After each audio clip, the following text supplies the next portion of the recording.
This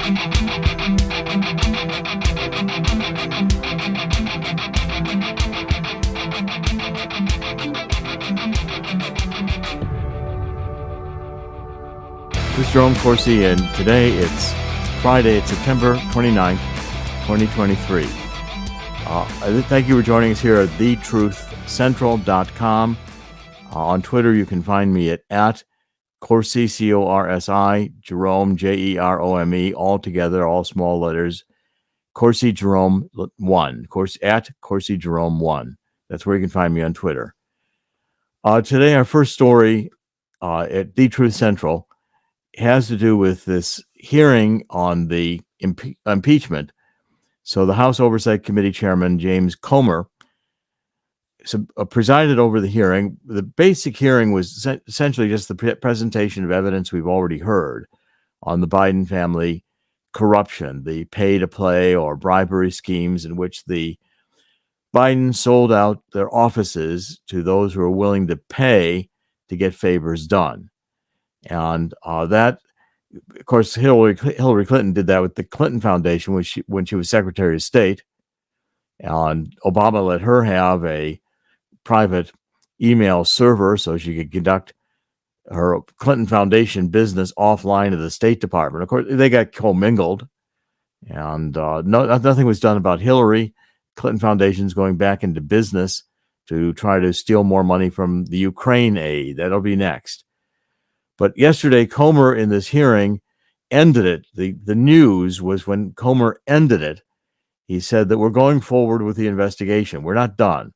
And in fact, we're going to subpoena the financial records from the Biden family. Now, this is where it gets serious. I'm sure this subpoena will be fought, and there'll be an attempt not to hand over these records. But if the records are handed over, and you can apply forensic accounting. What forensic accounting means is you find out where the money came from and where it went, and you trace the deposits. Now, once that's done, the pass-throughs through money laundering should become apparent, and how these oligarchs, especially from Ukraine, Kolomoisky, who was running a bank and also involved in Burisma, how they were using offshore entities, how they were stealing money. Biden had it when he was vice president, shepherded through Congress a legislation to give foreign aid to Ukraine so that they could boost up their natural gas business, which was Burisma, where his son was getting paid handsomely on the board. So the money went over in foreign aid and it got lost. Also in Ukraine, World Bank money, we're talking about billions of dollars, goes into Ukraine, and it disappears. Disappears because it's paid to corporations set up by these oligarchs, by Kolomoisky and the others. And then the work doesn't get done, but the money disappears. And it disappears through a network of banks internationally in Cyprus and other places. And you can't trace where it went without doing forensic accounting. And even then, it might be hard. But you can determine what happened with the money, and you'll find other crimes and how the money was handled to hide it, such as income tax evasion and other issues. So this is the beginning of, I think, the seriousness of the impeachment with this core group of Republicans in the House of Representatives who are determined to bring some true justice here, to do some investigations that are serious investigations, not just the Department of Justice winking as long as it's Democrats, which is what they've been doing. If it's Republicans like Trump is going to start his trial, I guess, on fraud beginning on Monday.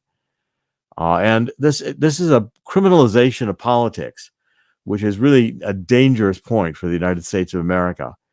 Now, the Bidens have committed, and the Clintons and many others have committed massive amounts of fraud with the money that they're collecting from their political offices because they wield power in government. They're selling their offices for money and favors. When we get to that point, we've got corruption that is massive in the United States, and it's become endemic in the political system. With the ability to just print money under this modern monetary theory, We just print endless amounts of money. It's available and it'll be stolen because it's not going to be accounted for. These agencies dole out the money, including the State Department, without accountability. Just as we're delivering a lot of military equipment right now to Ukraine, I'm not sure. I think we're possibly getting rid of a lot of old ordnance, some of which might not work. I mean, some of this old ordnance has been scavenged for parts. That's one of the major problems, I think, with some of these Abram tanks that may be sent over.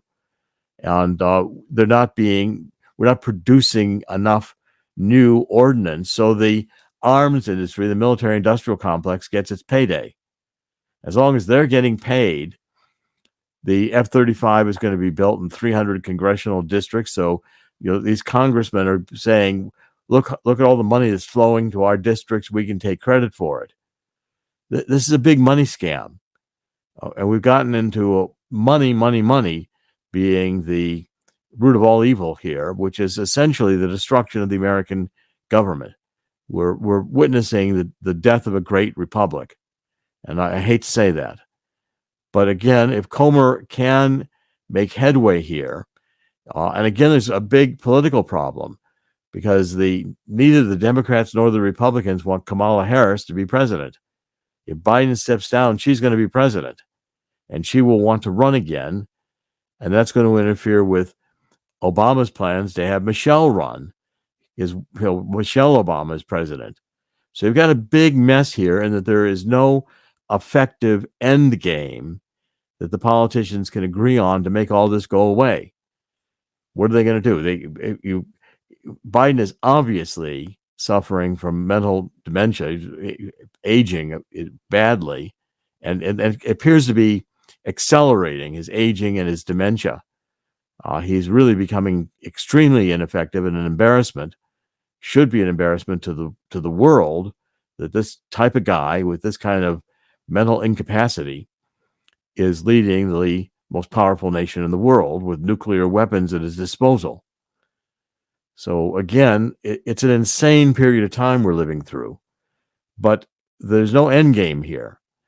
And if Comer persists in the investigation, what's going to be laid out in front of the American people is going to be disgusting. And it's going to show the American people how our presidency has fallen from the lofty heights of George Washington down to the criminal lows of Joe Biden.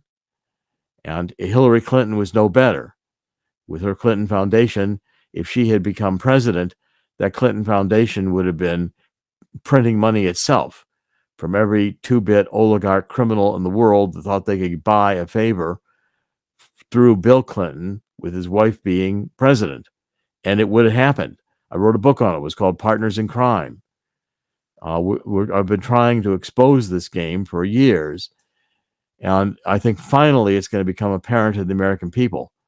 But it is so large, it's become endemic in our politics. You've got Mitch McConnell, whose wife, Elaine Chao, Chinese. Her family is worth a lot of money, millions, if not billions, in China. And the only reason her family is alive is because Mitch McConnell doesn't do things that China dislikes. They'd kill them all. And Elaine Chao knows it. And so does Mitch McConnell. This whole infiltration into our society by the Chinese, the whole corruption from Ukraine, and I believe Obama said to Hillary, your payoff is Secretary of State. Okay, I beat you in the presidential election, so go make money with the Clinton Foundation. And Biden says, what about me? It's okay, well, you can be our roving ambassador. So you go deal with China and Ukraine and take your son with you. Good luck, make money.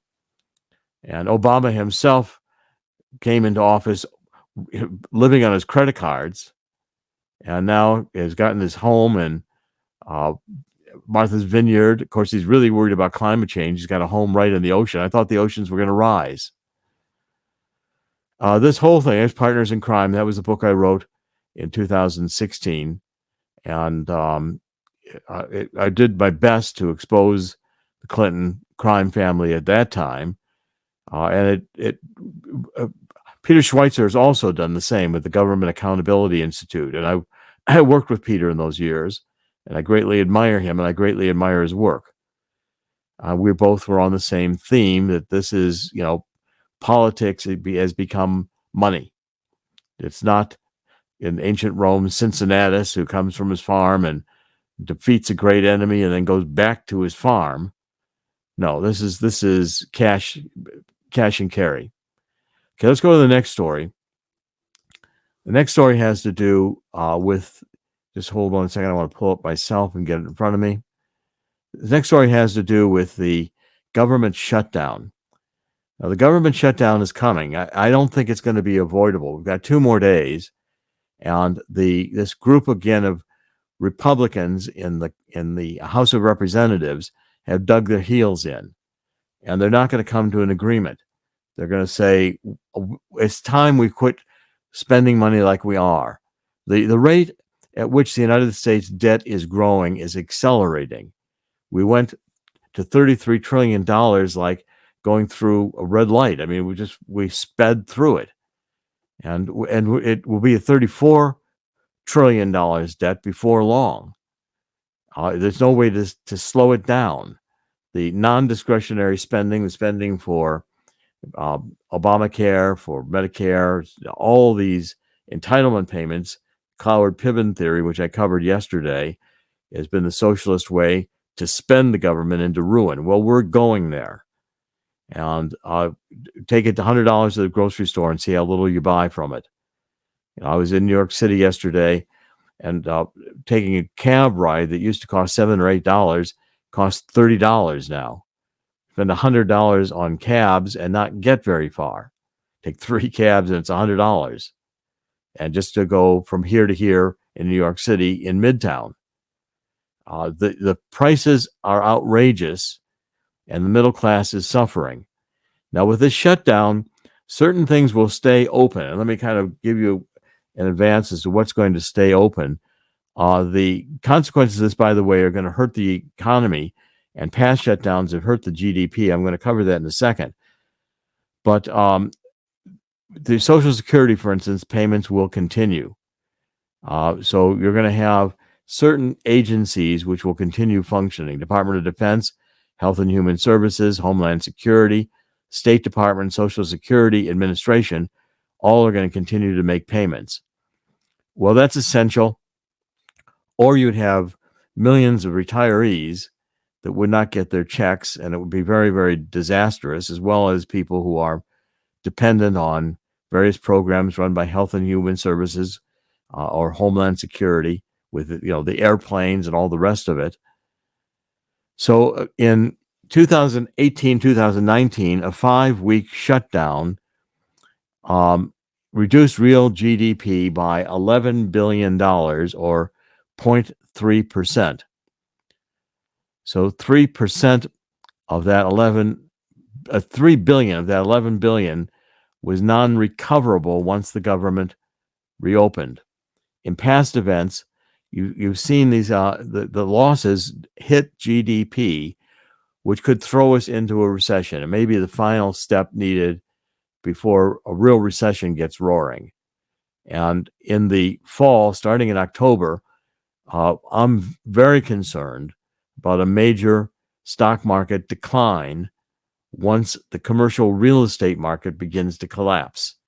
A lot of commercial real estate is going to get refinanced in October, and as it does, the buildings are going to be lower in value because they're largely 40% unoccupied or more.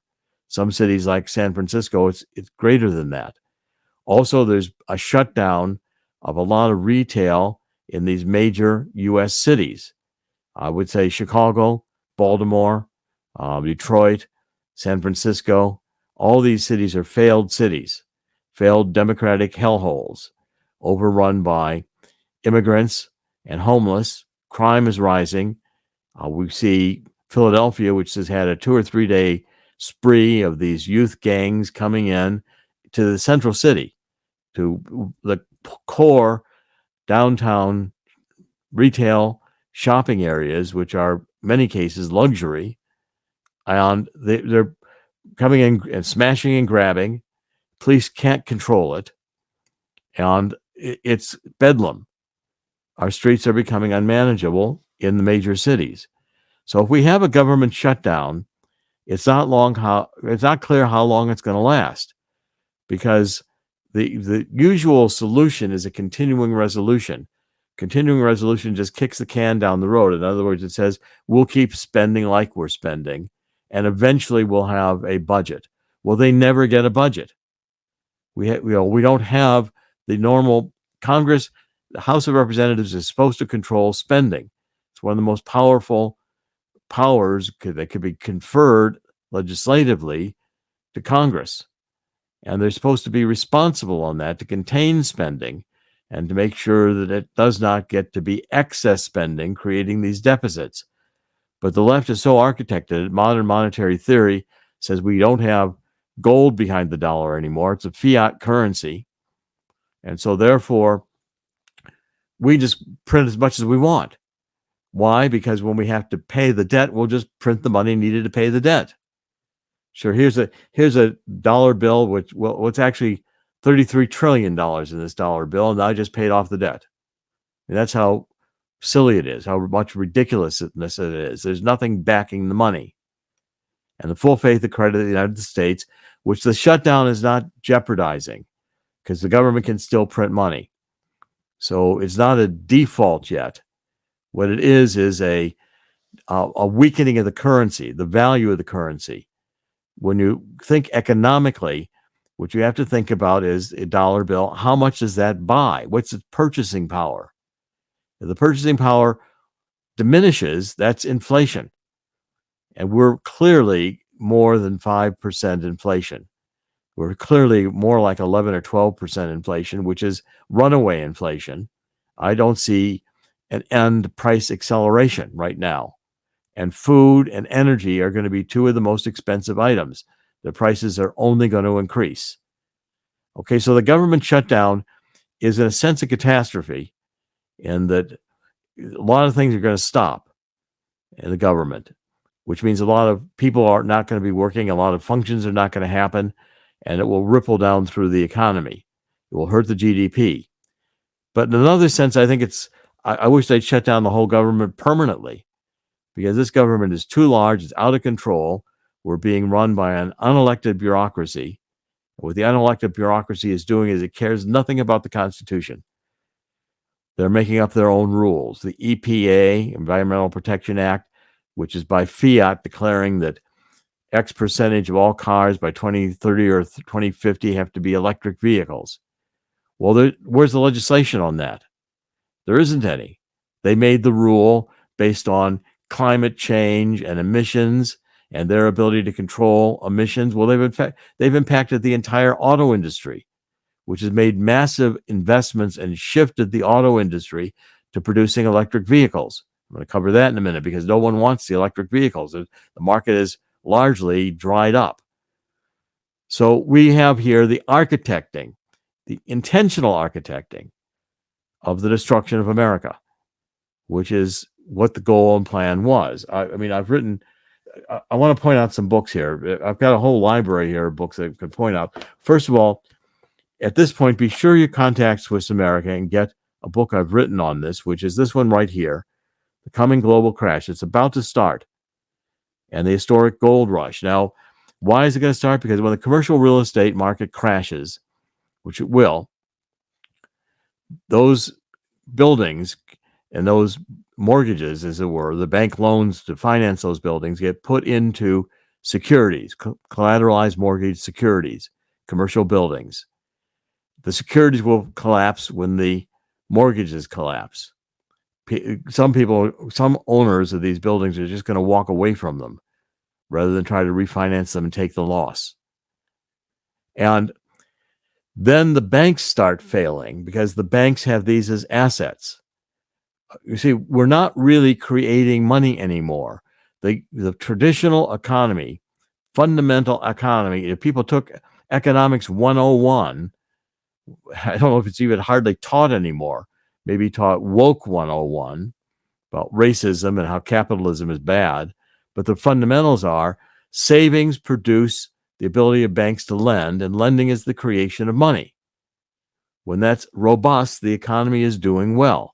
Today, savings have dried up because the middle class has been so squeezed, they're living on credit cards. We have $1 trillion debt in credit cards. Now, when these happen, when these kind of collapses happen, Jimmy Carter was classic. Another Democrat who completely destroyed the economy, was wearing a cardigan sweater telling people to turn their thermostats down because we were out of energy, peak oil. We didn't have any more. Dinosaurs were all gone. No more dinosaur soup.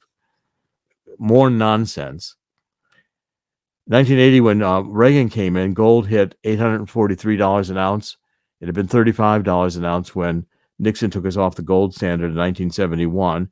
2008, 2009, the bubble burst and it was the subprime real estate market that burst, and it caused a great recession. AIG almost went out of business because once the banks fail, once the securities fail, now the derivatives, which are these very complicated bets, there's trillions of dollars of derivatives. Investment bankers have made a huge amount of money on this. Bank of International Settlements keeps track of the derivatives. AIG and Lehman Brothers went out of business during 2008, 2009 because the derivatives all failed. And there's not enough money to make up the derivatives when they fail. So in 2010, gold went to $1,426 an ounce. COVID-19 went over $2,000 an ounce. You'll see gold at $4,000 an ounce before this is over. Get some gold. Get this book. The book is free. You get this book free by calling 800-519-6268. Talk to Swiss America. They'll send you a copy of the book for calling. The 800 number, let me repeat it. 800-519-6268. Get a free copy of How the Coming Global Crash Will Create an Historic Gold Rush. Prepare yourself to know what's coming on and get your assets where they're not going to be suddenly wiped out with a stock market decline of thousands of points in one day, which I believe is going to happen. Okay, next story. And Chris, I'll give you a chance to comment after we do this next story. The next story here is one that this all kind of goes together. So, number one, we've covered the corruption, and Biden looks like he will face a impeachment vote in the House pretty soon. The government shutdown is coming, and that will depress GDP and probably send us into a recession. The next reality check, the electric vehicle market has just imploded. I mean, it's the honeymoon is over. This is an article written by someone I follow pretty closely, and Ross, his name is, and he is a professor who teaches he did teach, I think he's now in retirement, but wrote a very good piece here in in American Thinker, and I do like to cover it. I read an American Thinker myself. It's I think a very good source of pretty well thought out arguments about various aspects of politics. And if I can just pull the article up here for a second, I'm going to quote a little bit of it because I want to actually read a bit of it for you to get the feel of this. Hold on one second. Okay. Well, what Ross is saying is essentially that we have gotten to a point where we are no longer able to sell the electric vehicles we're producing. They're a bad idea. They were not really predicated on sound economics.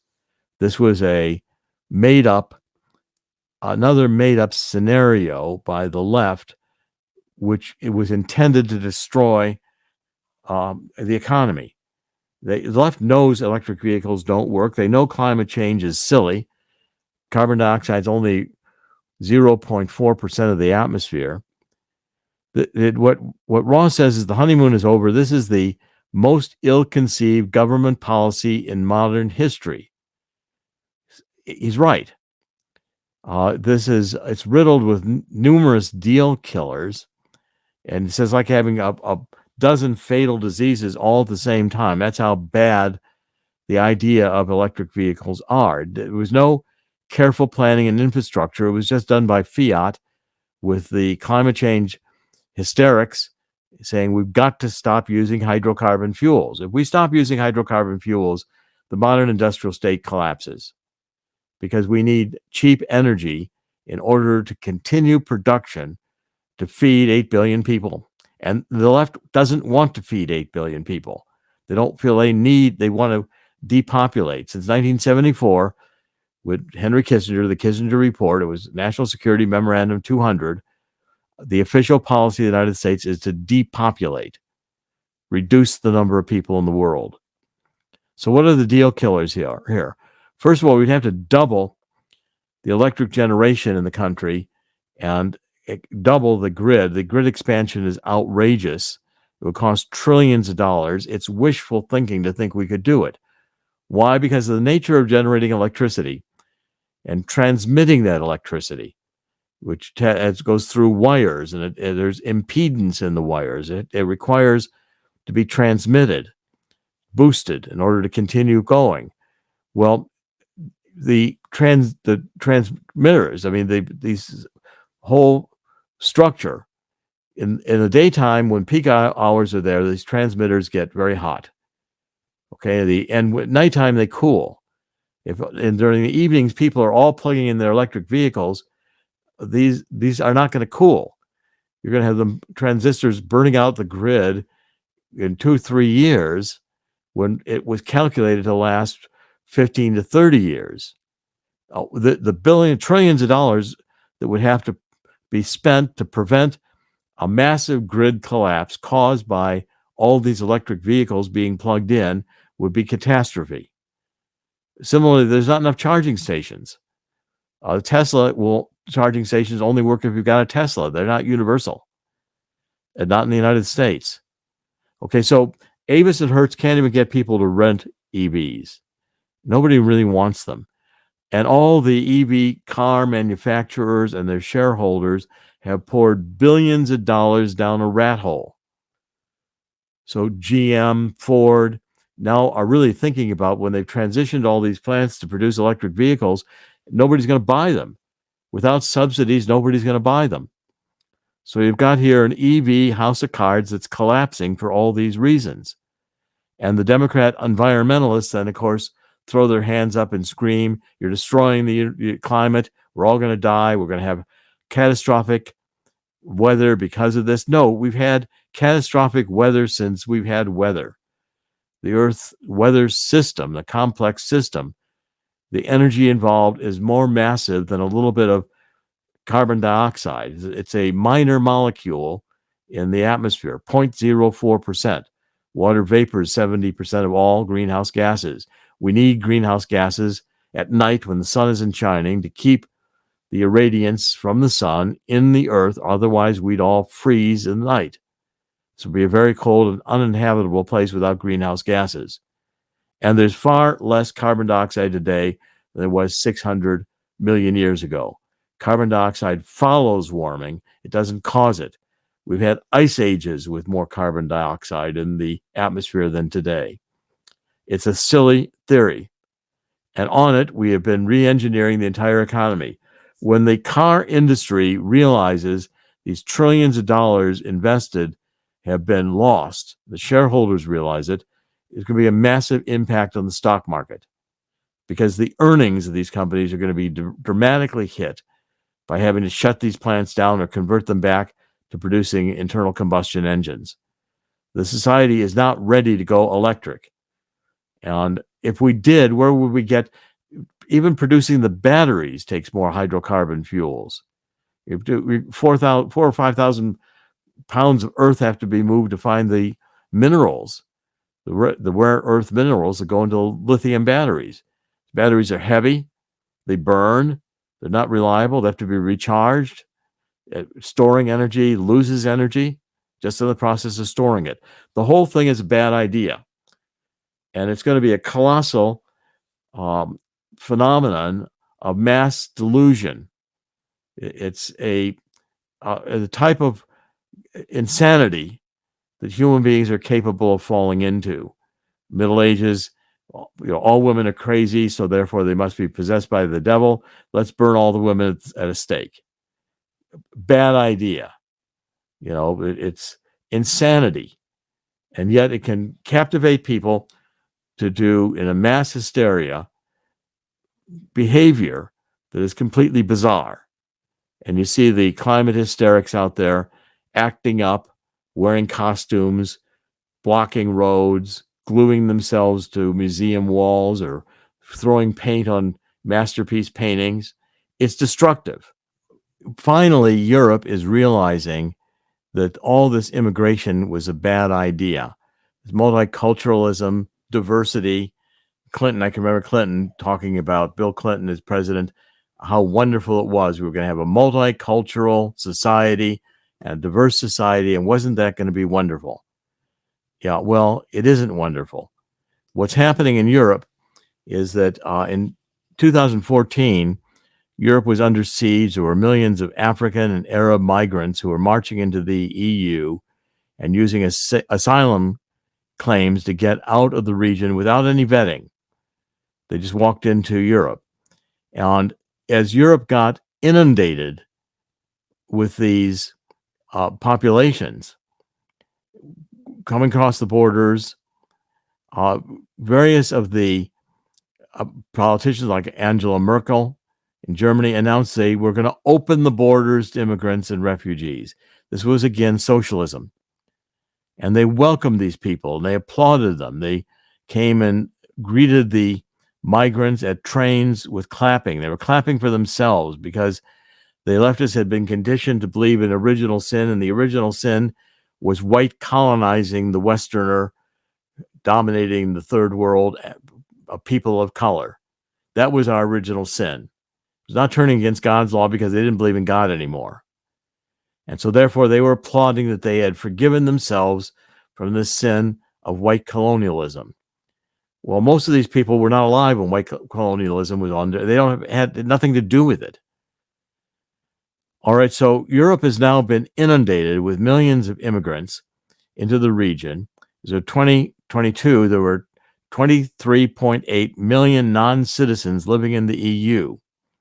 And the countries that were inundated were Italy, France, Sweden, Germany, and the UK, all of which welcome these people. What we've had is a rise in violent crime, gang violence, increased incidents of rape. The European officials have consistently sought to cover up and hide the exploding crime statistics, including rising number of child abuse incidents at the hands of these migrants. They don't assimilate. There's no assimilation. And Italy is trying to stop it. Italy's even thinking of having a blockade to stop these boats coming across the Mediterranean. What has welcomed these groups is that they were promised that they could travel and get to a great place to live. They were going to get welfare. They were going to have child support. They were going to live comfortably. This was Europe was a land of abundance. And what we were bringing in was a group of uneducated workers who had a very fundamentally different culture, knew nothing about European history or European culture, and they didn't integrate.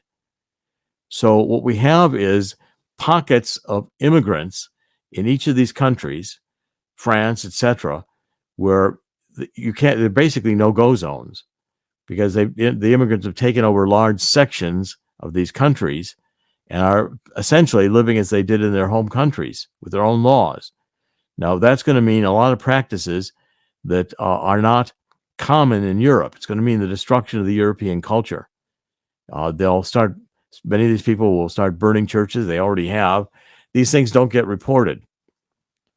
It's just like in the United States, the immigrants are now flooding cities. New York City, they're putting them in the hotels. The cities are going to go bankrupt. When the cities go bankrupt, there's going to be hedge funds around that are going to be looking. One of the comments I thought was very good in the comments posted on thetruthcentral.com podcast, someone saying essentially that the hedge funds can come in and offer to bail out California, but they'll want to own the infrastructure, want to own the roads, they'll want to own the bridges, they'll want to own the water supplies, etc. And we're at a fundamental point where these governments are going to break down. These governments have required a cultural unity to work, and they required a Christian culture or a culture that at least believed in God in order to maintain a moral culture in general. Once you abandon God, once there's no morals taught, once the education system falls apart, divorces increase, people begin to be raised in single parent homes. There's no discipline. There's no they're not taught fundamentally in school anything that's going to get them an education, and crime becomes dominant. We begin to develop these unlivable cities that are filled with uneducated. And look, I'm welcoming immigration if it can be controlled. And in fact, the Hispanic immigration in the United States, I've created a program, Oblicon an MD, speak with an MD, and I'm going to work to provide, regardless of documentation. These people are here. They deserve to be healthy. Find telemedicine at a affordable cost. I have been in the telemedicine business and got decided after the pandemic to go into it seriously. And I'm creating a number of telemedicine companies. I think it's going to be the future. But the point I'm saying is that we have to understand that what we were living through, what I've objected to, is the Marxism. The two books I've written follow this theme.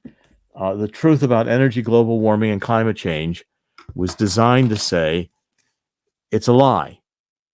There is not global warming because of carbon dioxide being emitted by hydrocarbon fuels. It's a lie. The next volume, and I tried to do these so they're going to look alike. It'll be basically the same kind of design. The next book is, and this book will be out in October. It's about 10 days or 20 days. Truth About Neo-Marxism, Cultural Maoism, and Anarchy. And it's exposing woke insanity in the age of disinformation. Okay, so they lie. Why do they lie? Why are we in this chaos?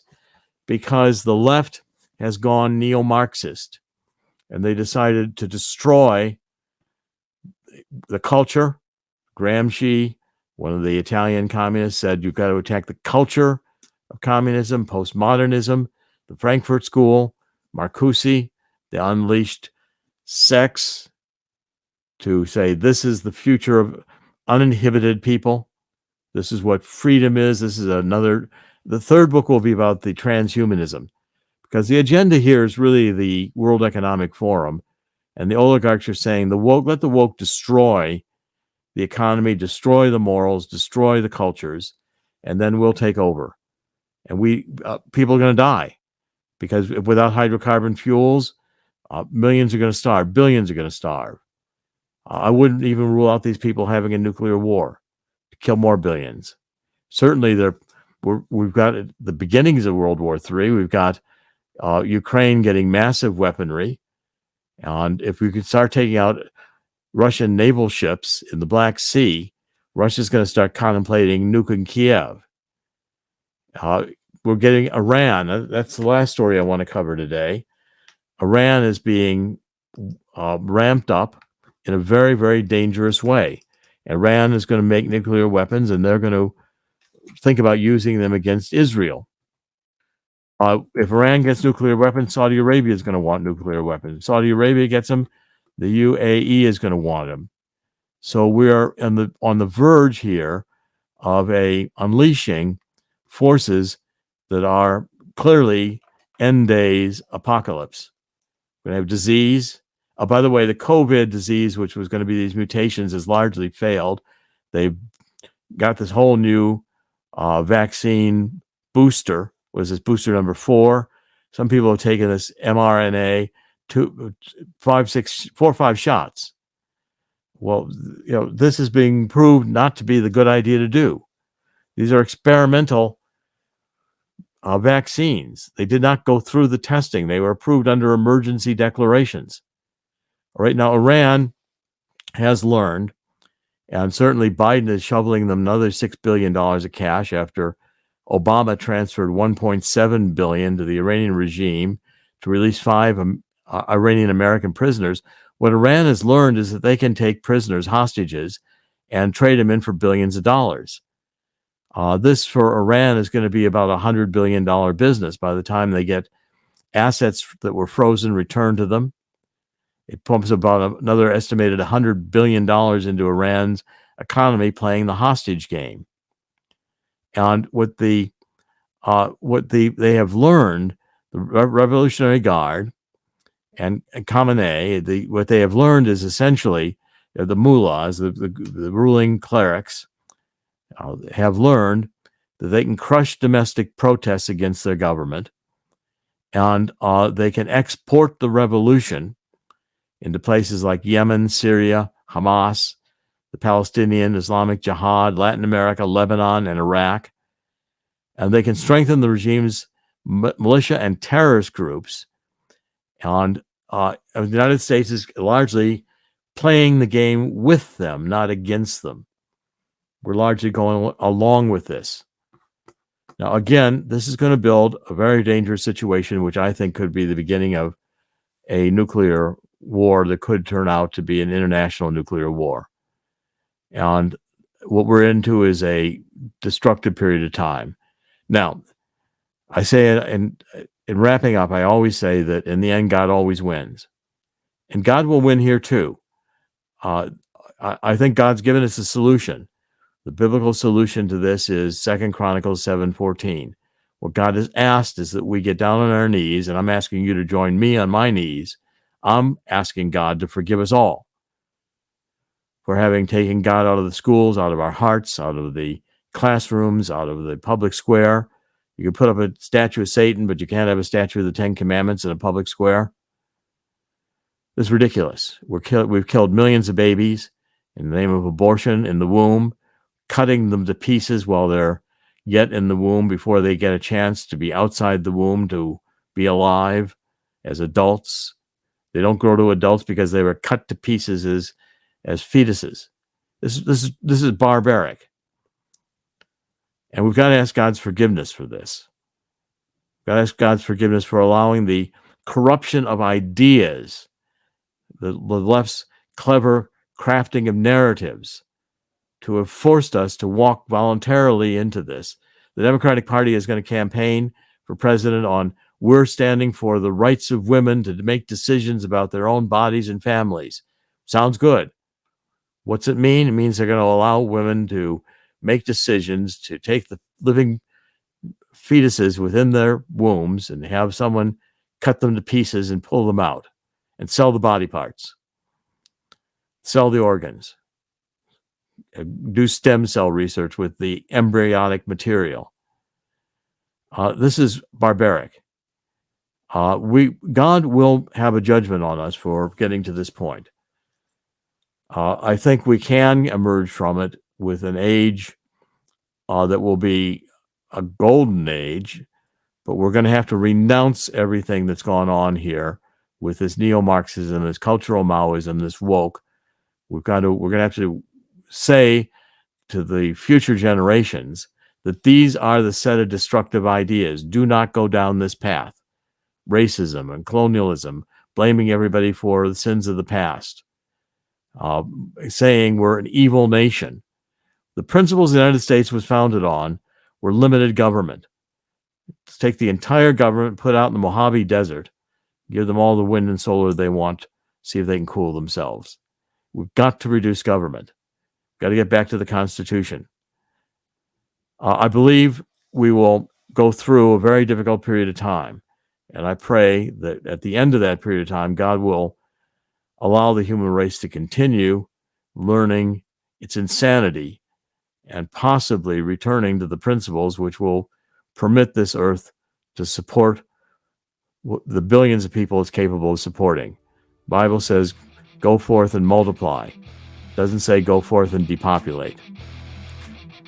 Today is Friday, it's September 29th, 2023. This is Dr. Jerome Corsi. We are doing podcasts every weekday. We'll be back on Monday. Thank you for joining us. God bless.